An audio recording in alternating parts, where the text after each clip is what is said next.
There are two different kinds of measures that we're going to talk about.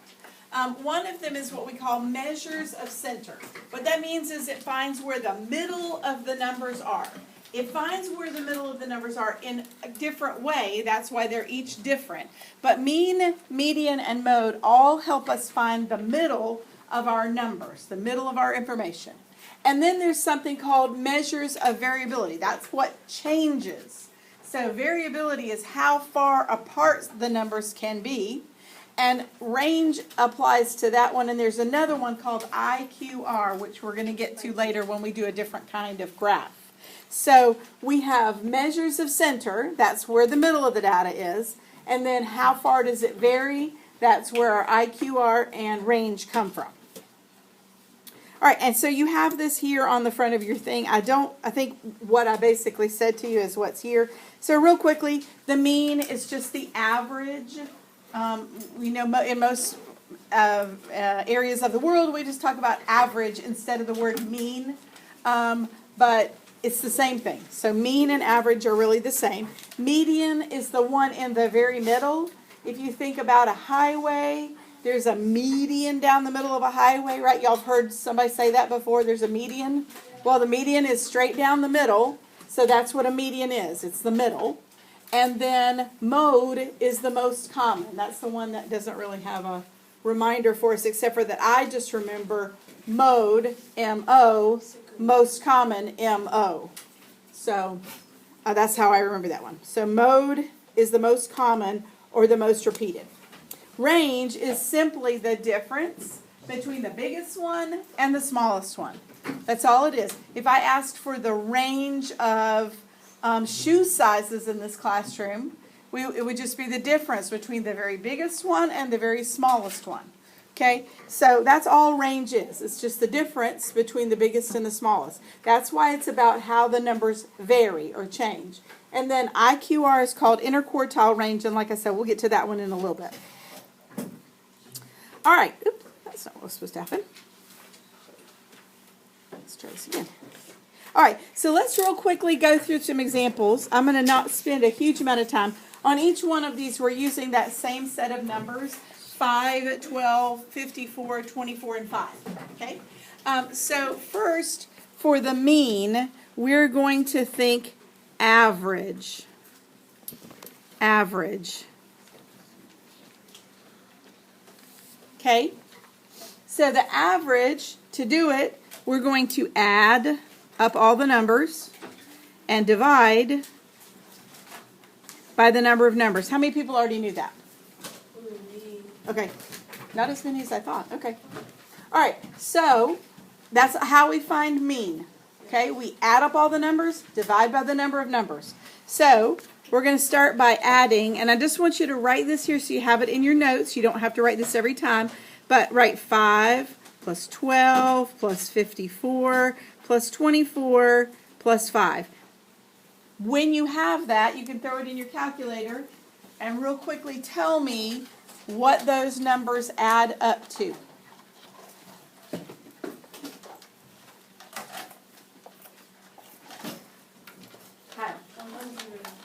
Okay, the numbers add up to 100. So is the mean of our data set 100? No, good. Okay, you remember there's another step. So we add them all up, we get 100, and then we divide by what? What are we going to divide by, Bella? 5. 5. Why 5? Because there's 5 numbers. Because there are 5 numbers. We divide by the number of numbers. So we have 5 numbers. We're going to divide by 5. So the mean is going to be 20. Now, if you get a mean and it's 100 and your numbers were these, you know that can't be right because remember it's a measure of center. Okay? So it's going to be somewhere towards the middle of those numbers. Okay? All right. Any questions about mean? Median. All right, so think middle. Okay, if there are 2 numbers in the middle, find the mean of them. So you're going to find the mean if you have 2 numbers in the middle. Okay, all right, so first we're going to put the numbers in order. Now, I usually put numbers in order from least to greatest, but it doesn't really matter. We could put them from greatest to least, if that makes you happier. Okay? But put them in order at least. You must do that or you'll get the wrong number. Okay? And then find the number in the middle. All right, so let's put our numbers in order. So the smallest is? 5. And then there's another? 5.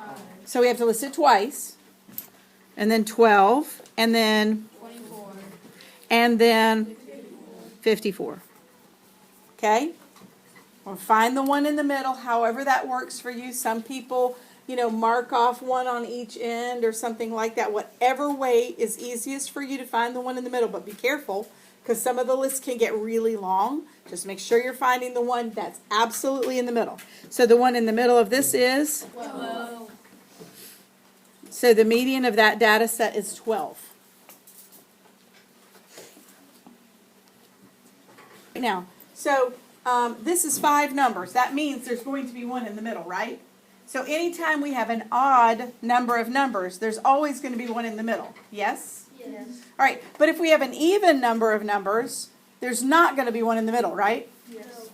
Okay, so let's just write another set really quickly, and let's say our numbers were 5, 5, 12, 13, 24, and 54. So in other words, we have 6 numbers. Write this on your paper, okay, so you have this. So we have 6 numbers, and it said over here in our notes, it said, if there are 2 numbers in the middle, in other words, if you have an even number of numbers, then we're going to add up the 2 in the middle and divide by 2, because that's how we find the mean, not the mean. We're finding the mean of the 2 middle numbers. Okay, so our 2 numbers in the middle are 12 and 13. Now, you can do it mathematically. You can add 12 plus 13 divided by 2, and you will get 12.5, 12 and a half. Or, some of them are pretty easy. What's halfway between 12 and 13? 12 and a half. 12 and a half, right? Okay, so if it's easy, you don't have to do it mathematically. But sometimes you'll have like 198 and 754. I do not know what's halfway between those two, so I'm going to add them together and divide by 2. Okay, so the median of these two is 12 and a half. So for mode, think most common. Think most common. Okay? Now, sometimes there is not one that is the most common. Sometimes no number is repeated. So there could be no mode, which is not the same as 0, because that would mean 0 was repeated. So sometimes there is no mode if there is not anything repeated, or there can be more than one mode. I should say more, even though that doesn't look like a more. More than one mode, okay? So it just depends on our data set. So if we're looking at that same set of numbers, it says, find the number that repeats the most times. So in this data set, we have 5, 12, 54, 24, and 5. What repeats the most? 5. Okay, now let me show you something really quickly. Let's say, and you don't have to write this, just look for a second, okay? So let's say that our data set looked like that, and it had 2 6s. So it has 2 5s and it has 2 6s. Now, which number repeats the most times, 5 or 6? Both, right? They're both the same. So they are both the modes. So in that case, we would have 2 modes. They would be 5 and 6. Let's say that we had this, 3 6s and 2 5s. What repeats the most? 6 only. Does that make sense? Yes. Just because a number repeats does not make it the mode. It is the one that repeats the most times. Okay? All right, and let's go to range. All right, range, think, not division, subtraction is what I meant to say. Think subtraction. Oh, no. Oh, no. Let's go back to this. Subtract. I am not doing what I want to do for some reason. I keep hitting the wrong buttons. Subtract. Oh, that's why. Shh. Okay, quiet please. All right, think subtract. So, how to subtract the smallest and largest numbers. That's it. You just subtract smallest and largest. So our smallest number on this data set is 5. What's our largest? 54. 54 minus 5 gives us? So the range of the data set is 49. Okay, I don't think that I have this in your notes. No. So if you will find a space on the back of page 30, because I know you did that little list, but you should have some room. And I want you to find the mean, median, mode, and range of that set of data. Let me tell you this too.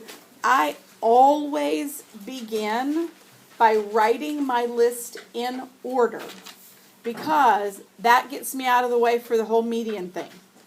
And I want to tell you one more thing. I also always count to make sure that I have recorded every number, because if you leave off even one, your answers are going to be wrong. So how many numbers are up here on the board? 7. 7. So when you write down your list, make sure you have 7 numbers. But I would go ahead and list them in order. And are we going to have one that's right in the middle? Yeah, because it's odd. Okay? All right, I'm going to give you a minute to work on that. All right, let's go through these really quickly. So mode is most common or most repeated. So what do we have that is the most repeated? 3 and 5, right? Because they are both repeated twice.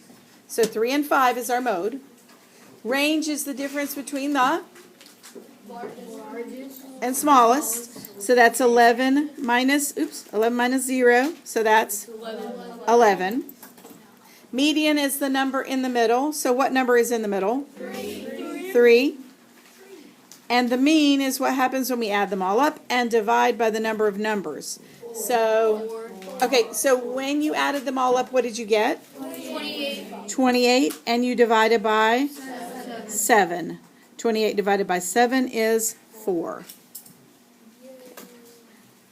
Okay, one more. Find yourself a spot and just do this one real quickly. And then we're going to move on to something else. You have that. So what's the mode? 7, because there are 2 of them. How about the mean? 5.5. Good. Got a decimal. The range, 8. And the median, 6. Did you remember to put them in order? You did? And you have 8 in the middle? Okay, because remember we have 5 and 7 in the middle. So we can add them up and divide by 2, or you can just say what's halfway between 5 and 7. That's 6.